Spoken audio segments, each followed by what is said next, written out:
دیکھو یہ ہو نہیں سکتا کہ کسی پہ جن آیا ہو اور وہ غیب کی خبریں فیوچر کی دینا شروع کر دے. امپاسبل ہے یہ.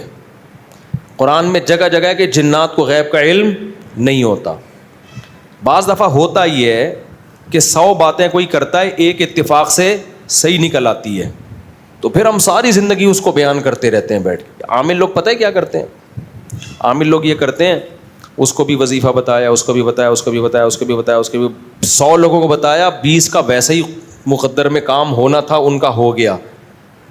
اب وہ آتے ہیں, حضرت آپ نے بتایا تھا اور یہ میرا کام ہو گیا. عامل لوگ پھر ان کی ہسٹری سیو کرتے ہیں اور ان کو ہمیشہ کے لیے عاملوں سے عقیدت ہو جاتی ہے. یہ بہت ہو رہا ہے مارکیٹ میں. تو یہ جس پہ جن من آتے ہیں, تو قرآنوں میں تو یہ مضمون بہت واضح ہے, حدیث میں بھی, قرآن کی آیت بھی ہے. تبینت الجن ان لو کانوا یعلمون الغیب ما لبثوا فی العذاب المہین. سلیمان علیہ السلام جنات سے کام لے رہے تھے لاٹھی کے ویسے.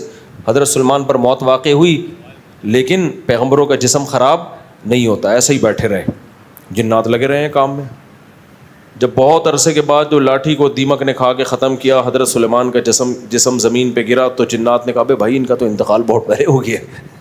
تو اللہ کہتے ہیں جنات کے پاس علم غیب ہوتا تو اتنے کام میں تھوڑی لگے رہتے.